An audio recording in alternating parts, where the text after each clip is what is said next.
नमस्कार बच्चों, स्वागत है आपका हमारे इस यूट्यूब चैनल पे। तो बच्चों, हम लेक्चर के बीच में कभी भी आपके लिए सब्सक्राइब या शेयर का बटन नहीं डालते ताकि आपका लर्निंग एक्सपीरियंस खराब ना हो जाए। लेकिन यार, अगर वीडियो अच्छा लगे तो ज़रूर इस वीडियो को लाइक करें, इस चैनल को सब्सक्राइब भी करें और अपने दोस्तों में भी शेयर करें जिनके लिए ये वीडियो काफ़ी हेल्पफुल हो सकता है। तो बस यार, इतना ही। चलो, आप लेक्चर को एंजॉय करो।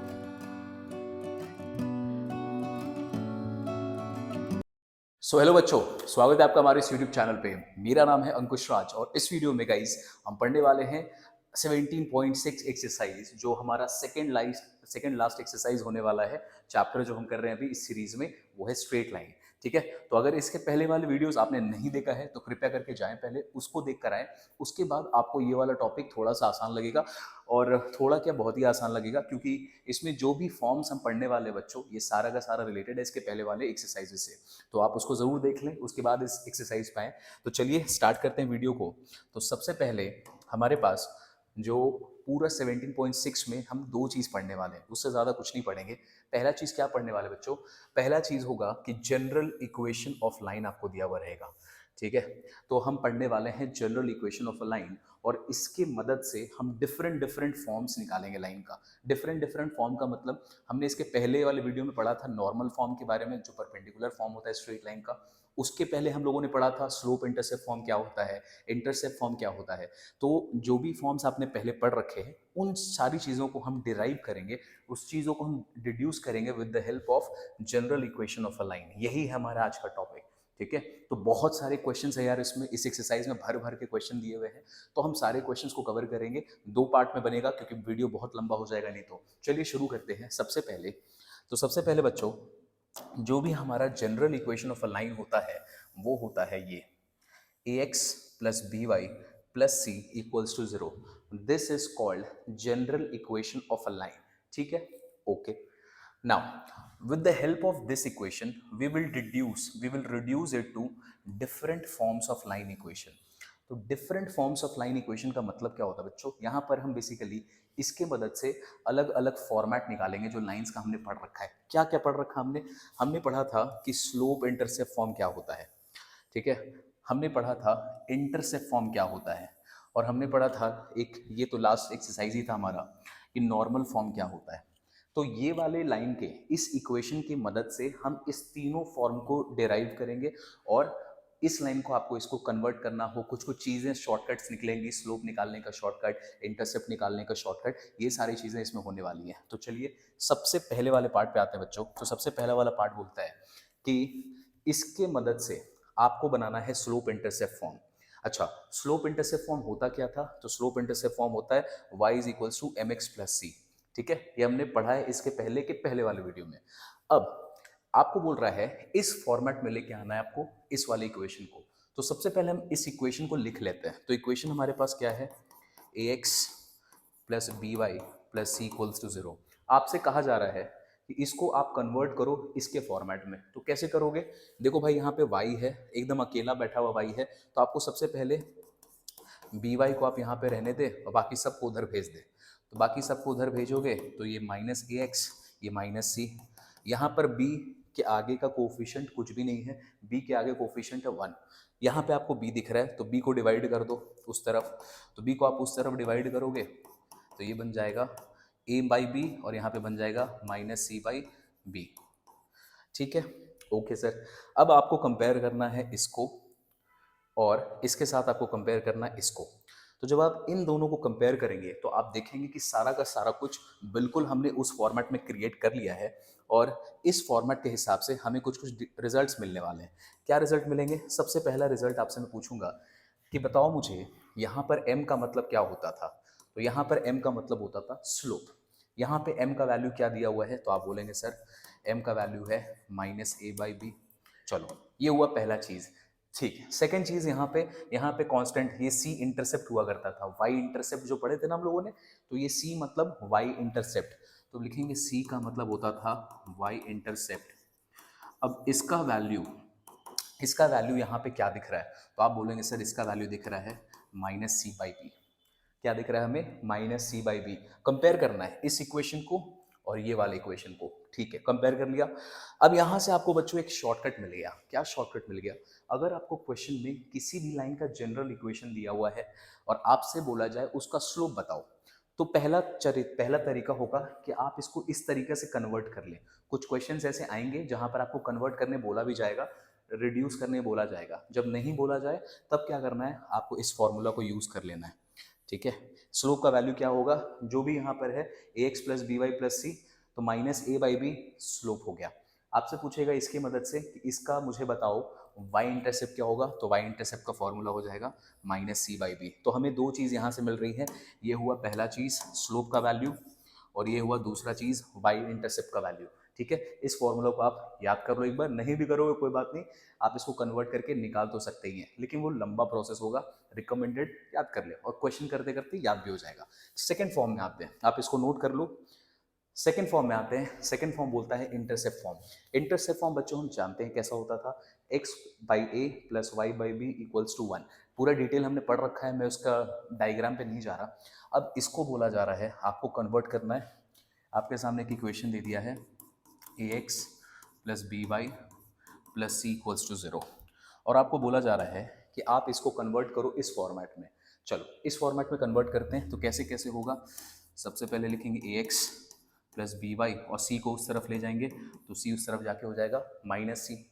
यहाँ पर राइट हैंड साइड में 1 है, तो आपको अगर राइट हैंड साइड में 1 लाना है तो आप क्या करोगे, माइनस सी से डिवाइड कर दोगे। चलो माइनस सी से डिवाइड कर देते हैं दोनों साइड को, तो इधर भी माइनस सी, इधर भी माइनस सी, इधर भी माइनस सी।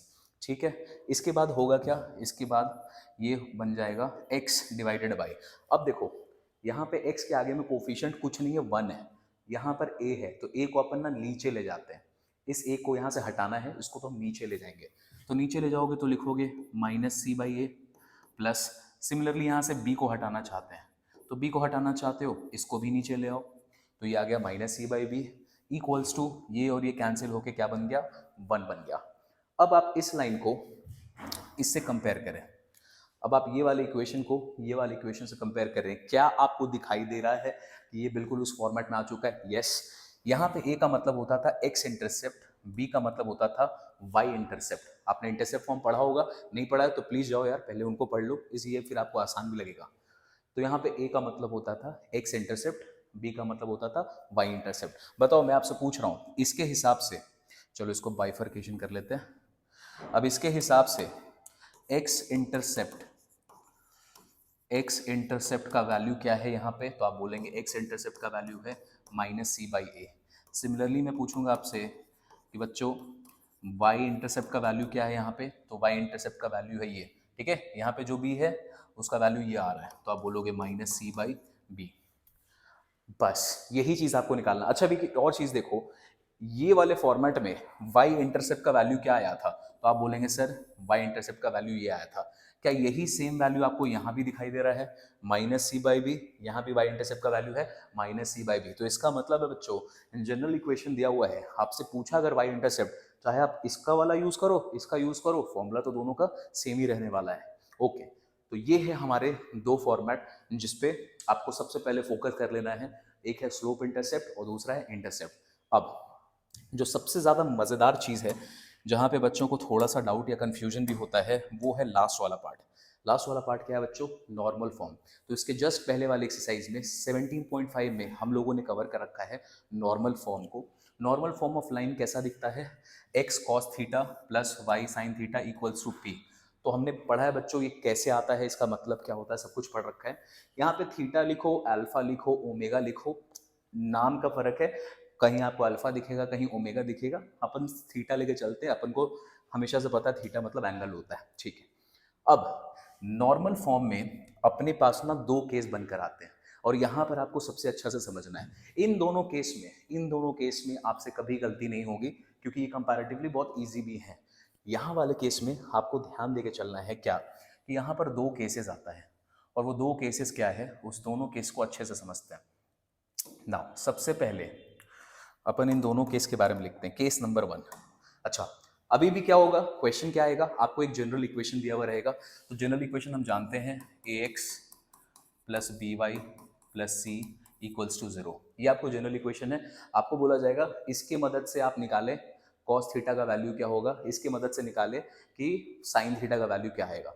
देखो तो सबसे पहले अपन को क्या करना है, इसका जो इक्वेशन है, इस इक्वेशन को मैं एक बार ना कॉमन लेके चल रहा हूँ, तो इसको मैं थोड़ा सा इंक्रीज कर दूंगा,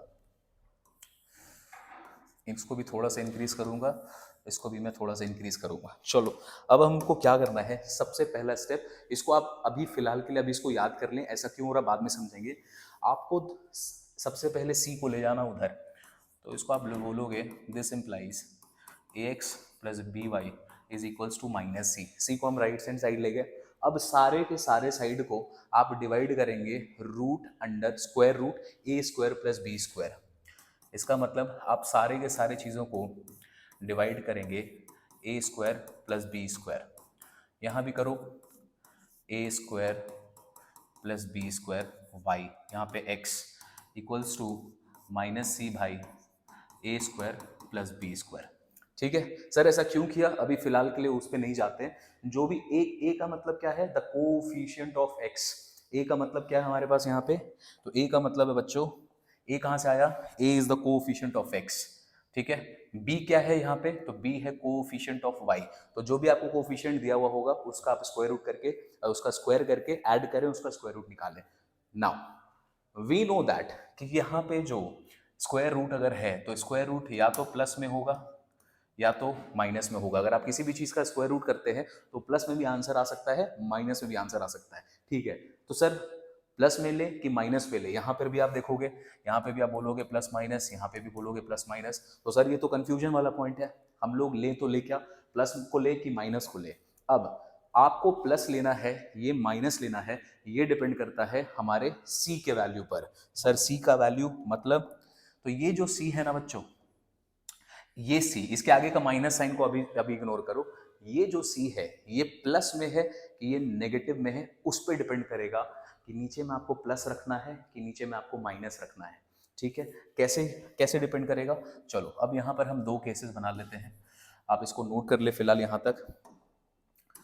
अब यहाँ पर हम लोग दो केस बनाएंगे। पहला केस होगा केस वन कि C इज नेगेटिव। ठीक है, पहला केस होगा C नेगेटिव है। दूसरा केस होगा केस टू कि C इज पॉजिटिव। तो हमने यहाँ पे दो केसेस बना लिए। अब देखो इसके हिसाब से कैसे कैसे इक्वेशन चेंज होगा। देखो अब एक बात समझो, जब हम लोग बात करते हैं नॉर्मल फॉर्म के बारे में, तो जब भी आप नॉर्मल फॉर्म के बारे में बात करोगे तो बच्चों एक देखो नॉर्मल फॉर्म में क्या होता है। नॉर्मल फॉर्म में X cos theta plus Y sine theta equals to ये होता है P। अब ये P होता क्या है, डिस्टेंस ऑफ जो परपेंडिकुलर ओरिजिन से निकल के जाता है। तो ये जो P है ये है क्या, it is the length of the perpendicular from the origin.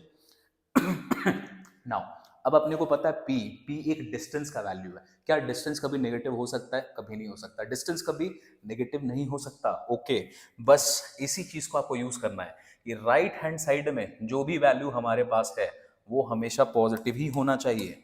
अच्छा, तो देखो इसका इसका इम्प्लीकेशन क्या आएगा। यहाँ पर देखो राइट हैंड साइड में C है, केस हम ये वाला कर रहे हैं। अब आपको बोल रहा है कि C नेगेटिव है, यहाँ पे क्या बोल रहा है, C क्या है, C नेगेटिव है। तो पहले अपन इसको लिखते हैं, C नेगेटिव है तो माइनस ऑफ, सपोज करो C का वैल्यू नेगेटिव में आया तो माइनस माइनस क्या हो जाएगा बताओ। अगर C नेगेटिव में दे रहा -5 आ गया, -2 आ गया, तो माइनस माइनस आगे में तो यहाँ माइनस है पहले से, अपन को इस माइनस को नहीं लेना है, अपन को C को चेक करना है। तो C नेगेटिव है तो माइनस माइनस प्लस हो जाएगा। तो क्या डिस्टेंस आपको प्लस में मिलेगा, तो आप बोलेंगे सर बिल्कुल मिलेगा। तो C यहाँ पे हो गया प्लस में। ठीक है, इसको आगे में माइनस साइन अभी रहने दो। C नेगेटिव है तो माइनस माइनस मिलके प्लस हो जाएगा। अगर ऊपर में प्लस हो गया तो नीचे में भी आपको प्लस का साइन रखना है। तो नीचे में भी आप प्लस का साइन रखोगे और लिख दोगे √a² प्लस b²। और तुमने अगर यहाँ पे प्लस का साइन रखा तो आपको इस तरफ भी LHS में भी प्लस का साइन रखना है। ठीक है, यहाँ पे प्लस का साइन क्यों रखा, क्योंकि ऊपर में बोलता है C नेगेटिव है। सपोज करो -2 इंटू माइनस तो +2 हो जाएगा। तो ऊपर में ऑलरेडी पॉजिटिव है तो नीचे में अपने को पॉजिटिव रखना है। चलो अब सिमिलरली यहाँ पर b/, आप लिखोगे a² प्लस b², यहाँ पे ले लोगे y। इसका भी साइन आपको पॉजिटिव रखना है नीचे वाले को। ठीक है, तो अगर आप नीचे वाले को पॉजिटिव रखोगे तो यहाँ पे तो पहले से प्लस है तो ये भी हो जाएगा प्लस। सिमिलरली यहाँ लिखोगे a/√a² b² x। तो ये पॉजिटिव है, तो ये भी पॉजिटिव है, ये भी पॉजिटिव है, तो ये इक्वेशन बन के आया, ये इक्वेशन बन के आया कौन से केस में, वो वाले केस में जब c का वैल्यू क्या होगा बच्चों, c का वैल्यू होगा नेगेटिव, c का वैल्यू होगा नेगेटिव। अच्छा, अगर ये चीज सत्य है, अगर ये चीज सही है, तो इसको हम लोग कंपेयर करते हैं जो हमारा नॉर्मल फॉर्मेट होता है। नॉर्मल फॉर्मेट क्या होता है, यहाँ पे होता है x cos theta plus y sin theta equals to p। मैं उसके ऊपर वाला को भी हटा दे रहा हूँ, ये सब कंफ्यूज ना हो जाओ आप। Now x cos theta plus y sin theta, अब यहाँ से कंपेयर करो, x का जो कोफिशिएंट है यहाँ पे क्या है, यहाँ पे x का कोफिशिएंट है cos थीटा, यहाँ पर x का कोफिशिएंट क्या है, यहाँ पर x का कोफिशिएंट है ये, तो यहाँ से वैल्यू क्या मिलेगा, तो cos थीटा का वैल्यू आपको मिलेगा, कोफिशिएंट्स को इक्वेट कर देंगे, ठीक है, इस दोनों कोफिशिएंट को हम इक्वेट कर देंगे तो हमें वैल्यू मिल जाएगा। तो चलो यहाँ पे वैल्यू लिख लेते हैं, तो value of cos theta is a divided by A square plus B square. चलो यहाँ पर आते हैं, y का जो कोफिशिएंट है बच्चों, y का कोफिशिएंट क्या है यहाँ पे, यहाँ पे y का कोफिशिएंट है साइन थीटा, यहाँ पे y का कोफिशिएंट क्या है, तो आप बोलेंगे सर ये है y का कोफिशिएंट, तो ये दोनों तो बराबर होना चाहिए, बिल्कुल होना चाहिए, तो आप लिखेंगे sine theta is equals to B by A square plus B square. Okay, third part पे आते हैं, यहाँ पे p का वैल्यू ये है डिस्टेंस, ठीक है, तो यहाँ पे ये है डिस्टेंस RHS, तो RHS यहाँ पे p का वैल्यू आपको मिल जाएगा minus C by root A square plus B square, ठीक है। ये हुआ हमारा केस नंबर 1। अगर आपको समझ में नहीं आया है, फिर से यहाँ से वीडियो को वापस से चेक करो, ये समझ में आ गया तो इसके बाद वाला तो ऐसे ही समझ में आ जाएगा, ठीक है। अगर आ गया है समझ में तो चलिए आगे चलते हैं। अब आगे चलते हैं आगे पार्ट पे, तो यहाँ पर आपको बोला जा रहा है कि केस नंबर 2 में c इस बार क्या है बच्चों, c इस बार पॉजिटिव है, तो यहाँ पर जो नंबर है c की जगह पे वो है 5, 5 के आगे साइन क्या लगा हुआ है, -5। क्या हमारा डिस्टेंस कभी भी नेगेटिव में हो सकता है, नहीं हो सकता, तो इसको पॉजिटिव करना पड़ेगा। पॉजिटिव कैसे करोगे, नीचे में माइनस साइन लाकर, ठीक है। यहाँ पे c का वैल्यू है इस बार पॉजिटिव, c इस बार पॉजिटिव है मतलब +5 है, यहाँ पे प्लस है आगे में माइनस है तो -5 हो जाएगा। उसको काउंटर करने के लिए नीचे में भी आप माइनस का साइन लगाओगे, तो सबसे पहले यहाँ पे लिखेंगे -c, तो चल ही रहा है अपना, यहाँ पर जो ए स्क्वायर प्लस बी स्क्वायर है इसके आगे इस बार यहाँ पे माइनस का साइन लगेगा, ठीक है। क्यों, ये माइनस लगाओगे तो माइनस माइनस कैंसिल आउट होके खत्म हो जाएगा। अच्छा, अगर आपने यहाँ माइनस लगा दिया बच्चों तो इधर भी माइनस लगेगा, तो यहाँ पर आप बोलोगे -a by A square plus B square, यहाँ पे बोलोगे -b by A square plus B square Y X equals to this, ठीक है। अब यहाँ पे माइनस क्यों आ रहा है बच्चों, यहाँ पे देखो प्लस था ना, आप रूट में, चलो मैं इसको अभी प्लस रखता हूँ, सपोज करो ऊपर में अभी भी प्लस चल रहा है, यहाँ पे तुमने माइनस लगा दिया, तो अगर नीचे में माइनस लाओगे तो माइनस तो यहाँ रिफ्लेक्ट होगा, सिमिलरली यहाँ नीचे में माइनस लाओगे, और यहाँ नीचे में माइनस क्यों लेके आ रहे हैं, क्योंकि यहाँ पर हमने नीचे में डिनोमिनेटर को माइनस रखा है। ओके, तो अगर नीचे में माइनस है तो अल्टीमेटली वो ऊपर में जाके माइनस तो कर ही देगा, तो आपके पास आंसर ये निकल के आएगा। ये कौन से केस का आंसर है बच्चों, ये है case number 2 when c is positive.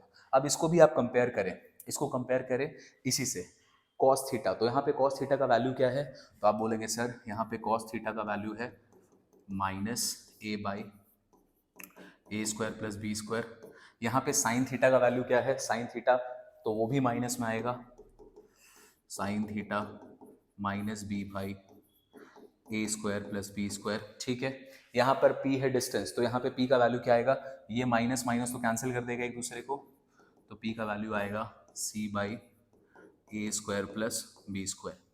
Now ये जो दो केस है यही इंपॉर्टेंट है इस एक्सरसाइज में। अगर आप इस दोनों को समझ लेते हो बच्चों, एक्सरसाइज आपके लिए बहुत आसान है, आसानी से खत्म करोगे, कोई टेंशन है नहीं। आपको इन दोनों केसेस को अच्छे से समझना है, ठीक है। नहीं समझ में आया है वापस से रिवाइंड करो, जाके फिर से देखो और फिर से इसको समझने की कोशिश करो। लॉजिक जरूरी है, नहीं तो रटना पड़ेगा और रटने में आपसे गलती हो जाएगी, ठीक है सर। चलो, तो ये हमने 3 केसेस पढ़ लिया, हमारा 3 था। पहला था हमारे पास स्लोप इंटरसेप्ट फॉर्म, दूसरा था हमारे पास इंटरसेप्ट फॉर्म और तीसरा था नॉर्मल फॉर्म। स्लोप इंटरसेप्ट और इंटरसेप्ट बहुत आसान, नॉर्मल में थोड़ा सा आपको साइन का ध्यान रखना है, ठीक है। लास्ट पार्ट पे आते हैं बच्चों।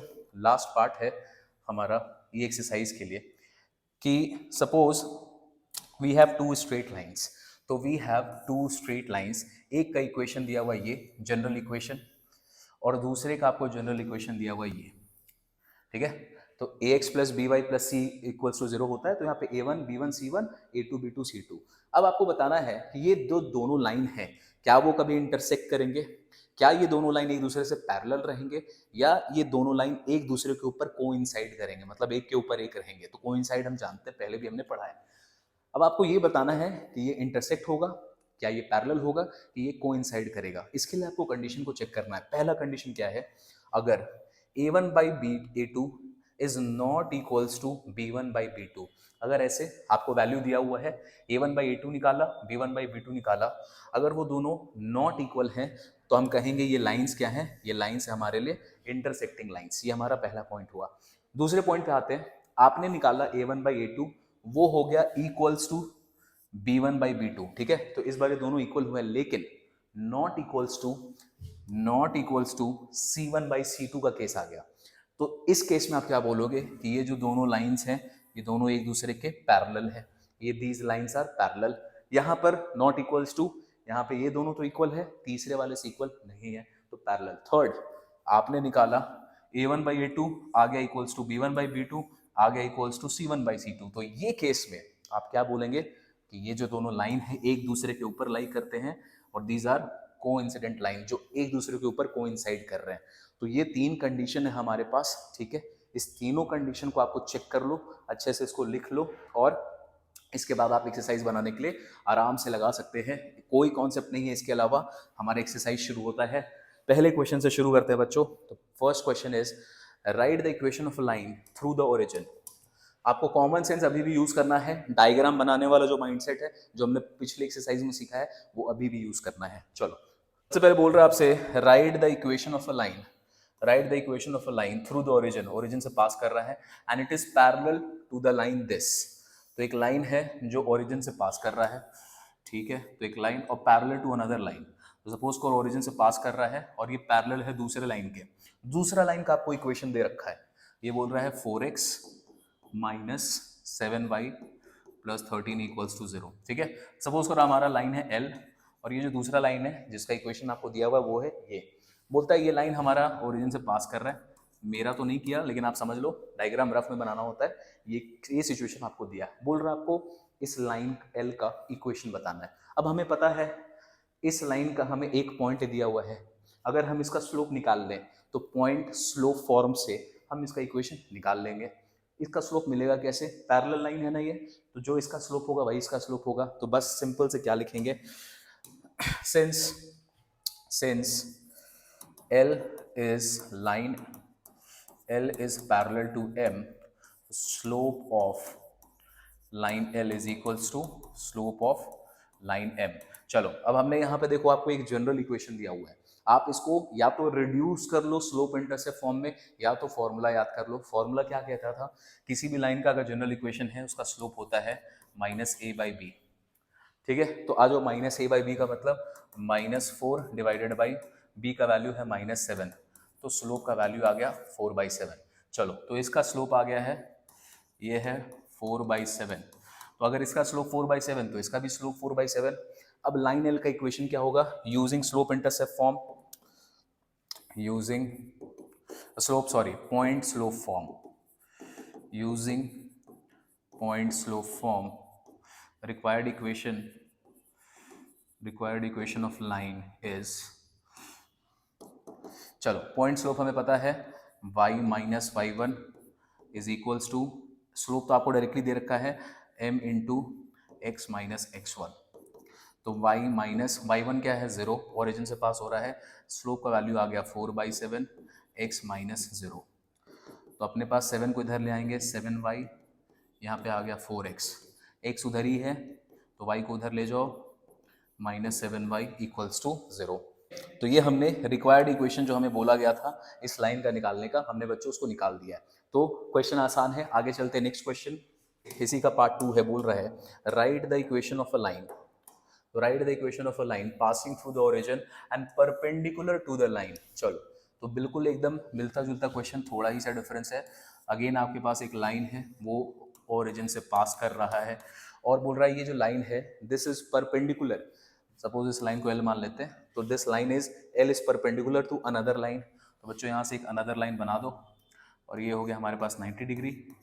और ये जो अदर लाइन है इसका इक्वेशन आपको दे रखा है, इसका इक्वेशन आपको दे रखा है 5x minus 3y plus 17 equals to 0। ठीक है, ओके। अब अपने को पता है कि दो लाइन अगर परपेंडिकुलर होते हैं तो उनका जो स्लोप आप मल्टीप्लाई करोगे उसका वैल्यू होगा -1।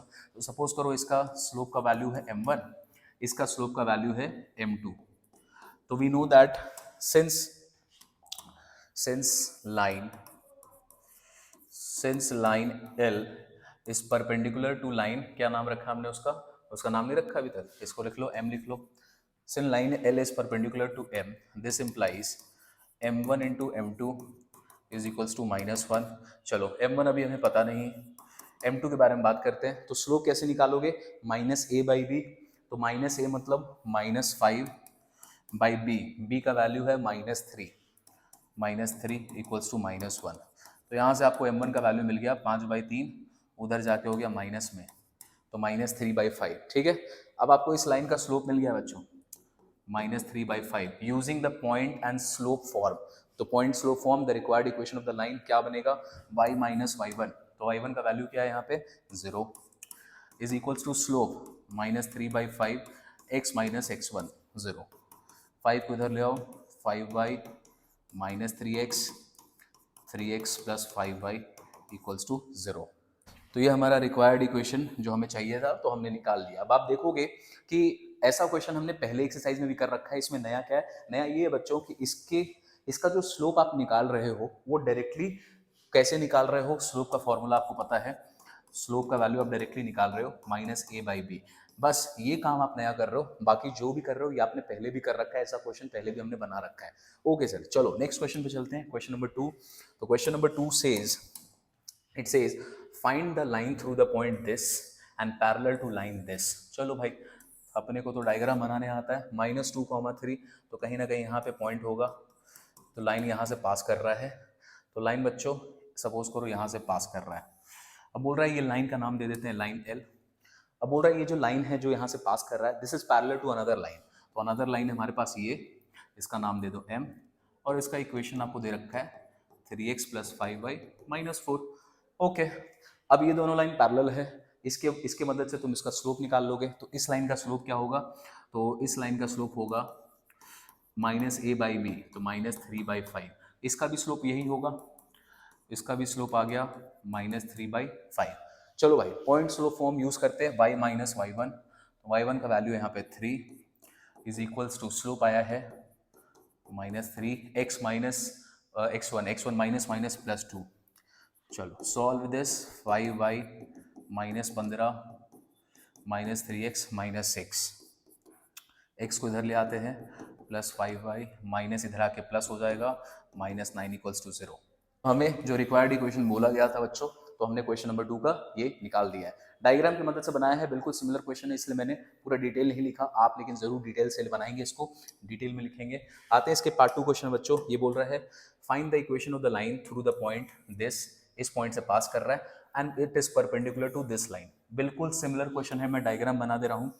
तो इस बार 1, -2, तो 1, -2 कहीं ना कहीं यहाँ होगा। तो आपका जो लाइन है ये ऐसा करके लाइन होगा, और ये लाइन परपेंडिकुलर है दूसरे लाइन के, तो दूसरा लाइन हमारे पास ये, और इसका आपको इक्वेशन दे रखा है। आपको L का इक्वेशन बनाना है, यहाँ पे पॉइंट है 1, -2, M है हमारा दूसरा लाइन, और उसका इक्वेशन है x minus 2y plus 3 equals to 0। ठीक है, जनरल इक्वेशन दिया हुआ है, -a/b निकालोगे, वैल्यू मिल जाएगा स्लोप का। इनका दोनों का slope m1 into m2 equals to -1, तो इसका भी स्लोप मिल जाएगा आपको।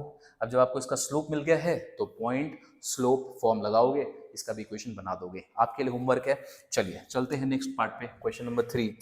It says if the line this and this are parallel then find the value of k।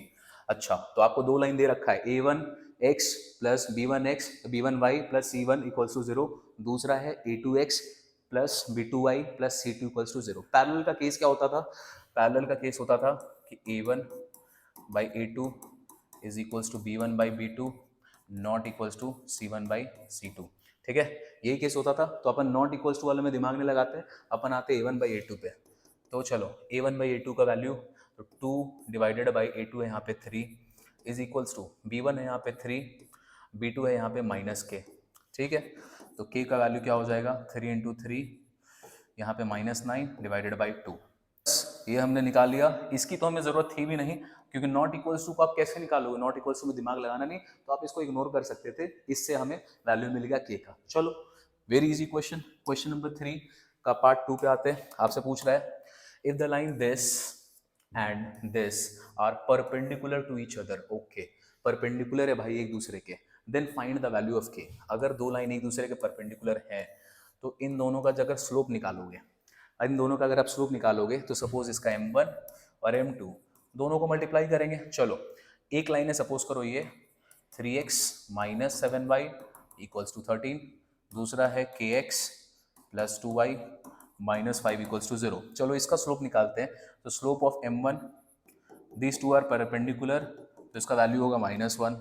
m1 का स्लोप निकालते हैं -a/b, तो -3/b, b का value -7 multiplied by -a/b minus k/b का वैल्यू है 2 इज इक्वल्स टू -1। चलो यहाँ minus minus cancel, minus minus cancel, तो यहाँ पे k का वैल्यू क्या बचेगा, k is equals to 7 2 14 divided by 3।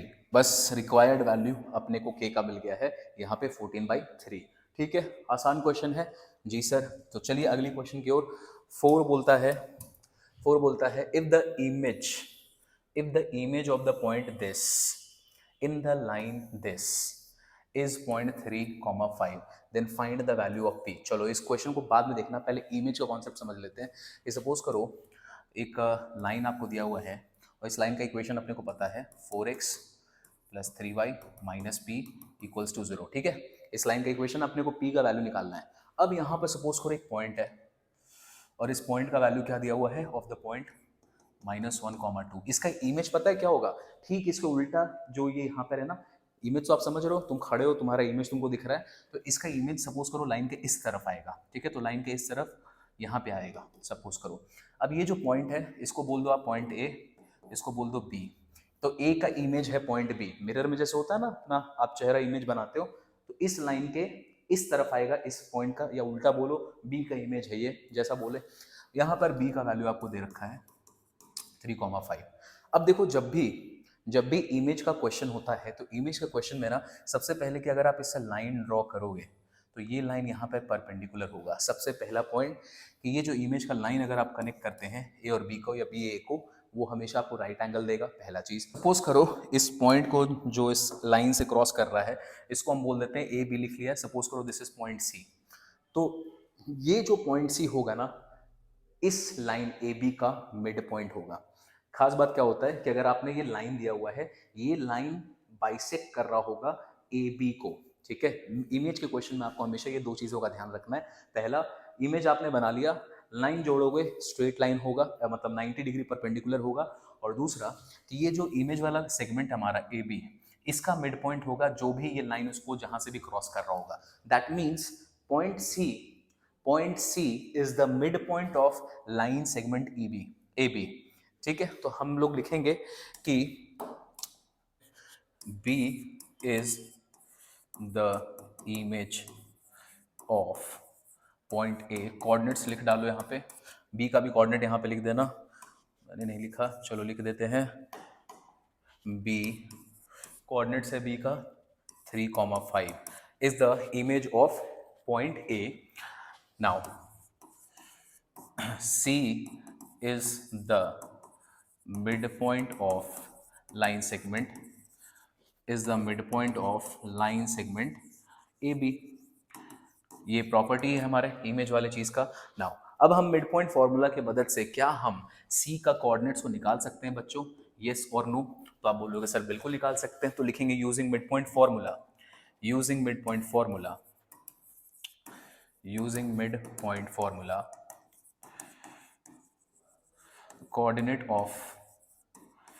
coordinate of C is, चलो तो ऐड कर देते हैं 3x1 प्लस x2, तो 3 minus 1 2, 2 divide by 1, 2 divide by 2 हो गया 1, फिर यहाँ पे 5 5 और 2 7, 7/2।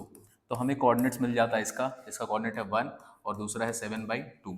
नाउ अब ये जो पॉइंट C है ये जो पॉइंट सी है क्या ये इस लाइन में लाइक कर रहा है, तो आप बोलेंगे सर बिल्कुल लाइक कर रहा है, इस लाइन का भी नाम ले लेते हैं एल। तो क्या ये जो पॉइंट सी है वो इस लाइन पे लाइक कर रहा है, तो आप बोलेंगे बिल्कुल। तो क्या ये इसको सेटिस्फाई करेगा, इसके कोऑर्डिनेट्स को, तो बिल्कुल सेटिस्फाई करेगा। तो लिखेंगे since point C lies on line L this implies, चलो भाई x का वैल्यू रख देते हैं 1, तो 4 इंटू 1 हो गया 4, 3 के बाद करेंगे y तो ये हो जाएगा 7/2, माइनस p है तो p को उधर ले जाते हैं प्लस p, तो p का वैल्यू हमें क्या मिलेगा 7 3 21/2, सॉल्व करोगे 4 दूनी 8, 8 और 21 29 हो जाएगा डिवाइडेड बाई 2। फाइनली p का वैल्यू निकाला है और आपको क्वेश्चन में यही फाइंड आउट करने बोला था कि आपको यहाँ पे निकालना है वैल्यू p का, तो हमने निकाल दिया। थोड़ा सा नया क्वेश्चन है, इमेज वाला क्वेश्चन, बहुत अच्छे से इसको समझेंगे, ठीक है। इमेज का प्रॉपर्टी है, क्या प्रॉपर्टी है, जो भी इमेज होगा बच्चों वो स्ट्रेट लाइन 90 डिग्री के साथ जाएगा, परपेंडिकुलर होगा, और ये जो इमेज का लाइन है ए बी, इसका मिड पॉइंट होगा जहां से भी ये लाइन पास कर रहा होगा, ठीक। बस इसको समझे, बाकी तो आसान क्वेश्चन है, हमने पहले से पता है क्या होता है मिड पॉइंट फॉर्मूला वगैरह वगैरह। Let's move to next question number 5। 5 बोलता है कि फाइंड द एंगल, आपको एंगल खोजना है इस बार, तो find the angle which the line this makes with the positive direction of X axis. यहाँ पे √3 होगा, बस √3 कर लेना। सपोज करो आपके पास एक लाइन है, ये ऐसे करके लाइन गुजर रहा है, बोल रहा है ये एक्स एक्सिस के साथ में पॉजिटिव डायरेक्शन में एक एंगल बना रहा है, और उस एंगल का वैल्यू अपने को पता नहीं, तो सपोज करो थीटा मान लेते हैं। इस लाइन का आपको इक्वेशन दे रखा है बच्चों, √3x + y + 5 = 0, ठीक है, ओके। अब आपको अगर इसका इक्वेशन दे रखा है, क्या आप इस लाइन का स्लोप बता सकते हैं, तो आप बोलेंगे यस बिल्कुल बता सकते हैं। तो स्लोप ऑफ लाइन, इसका नाम दे देते हैं कुछ l, = -a/b, तो -a/b का मतलब -√3 डिवाइडेड बाई b का वैल्यू है 1, तो ये आ गया -√3, ठीक है, ओके। आपसे यहाँ पे पूछ रहा है, नाउ वी नो दैट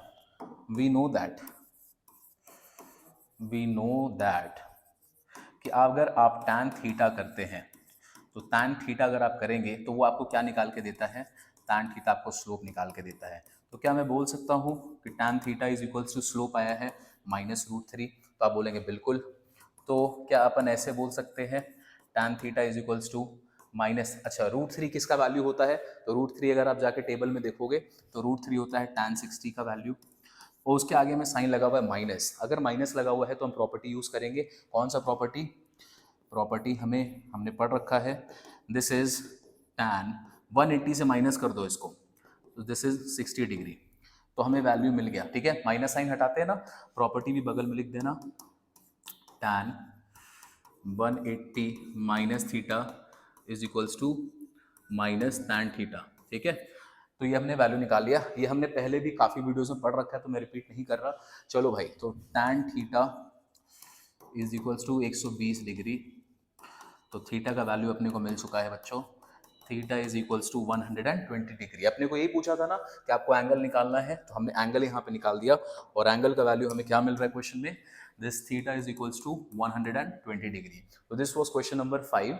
चलो क्वेश्चन नंबर 5 के 2 पे आते हैं। Find the area of the triangle whose side lie along the lines x = 0, y = 0 and third line आपको दे रखा है ये। तो सबसे पहले कि जो ट्राइंगल बन रहा है हमारे पास, वो बोल रहा है x = 0। बेटा x = 0 का मतलब x का वैल्यू 0 होगा, तो x का वैल्यू 0 कहाँ पे होता है, y एक्सिस पे। बोल रहा है y का वैल्यू 0 होगा, तो y का वैल्यू 0 कहाँ पे होता है, x एक्सिस पे। तो ये तो अपने को दो लाइन पता चल गया, x = 0, y = 0। नाउ हमारे पास ये जो लाइन है, ये थर्ड वाला लाइन है, सपोज करो ये इस तरीके से क्रॉस कर रहा है, और आपको इसका इक्वेशन दे रखा है 4x + 5y = 20, ठीक है। तो अब जो ट्राइंगल बन रहा है, एक तो बन रहा है ये वाले लाइन से जहाँ पे x का value 0, x = 0, this is y = 0, और एक थर्ड लाइन पास हो रहा है। अगर अपने को ये बात समझ में आता है कि यहाँ पे जो हमारे पास ट्राइंगल है, ये ट्राइंगल एक राइट एंगल ट्राइंगल है, तो ये और ये हमारे पास एक बच्चों क्या आ रहा है, राइट एंगल ट्राइंगल है। राइट एंगल ट्राइंगल का जब आप एरिया निकालते हैं, तो एरिया कैसे निकलता है, हाफ इंटू जो भी लेंथ इंटू हाइट है, ठीक है, तो जो भी बेस इंटू हाइट, सॉरी, तो ये इसका जो बेस है ये चाहिए पहले तो हमें, और दूसरा हमें चाहिए हाइट। तो अगर अपने को ये बेस मिल जाए, बेस कैसे मिलेगा, इस पॉइंट का वैल्यू निकाल के, सपोज करो इस पॉइंट का वैल्यू है 0, एक्स एक्सिस पे लाई कर रहा है तो इसका वैल्यू क्या होगा 0, तो ये हमें बेस दे देगा, ठीक है, तो बेस मिल जाएगा यहाँ का। अब हमें चाहिए हाइट, तो हाइट है यहाँ पे, हाइट कैसे मिलेगा, इस पॉइंट का कोऑर्डिनेट निकाल के, और इस पॉइंट का कोऑर्डिनेट क्या है यहाँ पे 0, और हमने इंटरसेप्ट फॉर्म पढ़ा है, ये है एक्स इंटरसेप्ट का वैल्यू और ये है हमारे पास वाई इंटरसेप्ट का वैल्यू। मैं इसको बी को हटा दे रहा हूँ, आप कंफ्यूज हो जाओगे फिर। तो अगर आपने किसी भी तरीके से इस लाइन का एक्स इंटरसेप्ट निकाल दिया, इसी लाइन का वाई इंटरसेप्ट निकाल दिया, तो अपने को ए का और अपने को बी का वैल्यू मिल गया। अगर ए बी मिल गया तो आप आराम से उसका क्या निकाल दोगे, एरिया निकाल दोगे। चलो अब आपको पता है इक्वेशन गिवन, तो equation of line is 4x + 5y = 20। ठीक, अब सबसे पहला कि आप इसको रिड्यूस कर लो, या तो आप इसको रिड्यूस कर लो इंटरसेप्ट फॉर्म में, या इंटरसेप्ट फॉर्म का डायरेक्टली फॉर्मूला यूज कर लो। तो इंटरसेप्ट फॉर्म का अगर आप इसको रिड्यूस करना चाहते हो तो देखो कैसे करोगे, आपको सबसे पहले सबको 20 से डिवाइड करना पड़ेगा, तो 4x + 5y = 20, सबको 20 से डिवाइड कर दो, ठीक है। तो यहाँ पे क्या बचेगा, x/5, यहाँ पे बचेगा y/4, यहाँ पे बचेगा 1। यहाँ से अपने को मिल गया x इंटरसेप्ट का वैल्यू a, यहाँ से मिल गया y इंटरसेप्ट का वैल्यू b, तो a और b का वैल्यू आपने निकाल लिया। एक तरीका ऐसे है कि आप इसको रिड्यूस कर दे इंटरसेप्ट फॉर्म में, पहला तरीका। नाउ इंटरसेप्ट का फॉर्मूला यूज करने से पहले एक चीज आपको ध्यान रखना है, आपको इसको कन्वर्ट करना पड़ेगा स्टैंडर्ड इक्वेशन, जो standard equation general equation of line होता है। तो जनरल इक्वेशन में क्या होता है बच्चों, ax होता है प्लस by होता है, और c भी जो होता है वो कहाँ पे होता है, LHS वाले साइड में होता है। यहाँ पे जो कांस्टेंट का वैल्यू है वो RHS में, तो पहले आप इसको इधर ले आएंगे, तो लिखेंगे general equation of given line is, सबसे पहले इसको जनरल फॉर्म में लिखें, तो 4x + 5y, और ये 20 को इधर ले आओगे तो आ गया -20। अब इसकी मदद से आप x इंटरसेप्ट और y इंटरसेप्ट का फॉर्मूला लगा देंगे। x इंटरसेप्ट का वैल्यू होता है, तो x इंटरसेप्ट का फॉर्मूला है -c/a, और सिमिलरली अगर हम y इंटरसेप्ट निकालेंगे तो दिस इज -c/b, चलो तो यहाँ से भी आपका वैल्यू निकल जाएगा। चलो -c मतलब -20, ये हो जाएगा +20 डिवाइडेड बाई a का वैल्यू है 4, तो यहाँ पर x इंटरसेप्ट आ गया 5। जो देखो यहाँ पे x इंटरसेप्ट 5 आ रहा है, वही चीज़ आपने यहाँ से भी निकाला था, ठीक है। तो चलो आप ऐसे निकालो, ये भी कोई सही है, आप ऐसे भी निकाल सकते हैं। मैं इसको एक बार हटा दे रहा हूँ और इसको अपन थोड़ा सा ऊपर ले लेते हैं।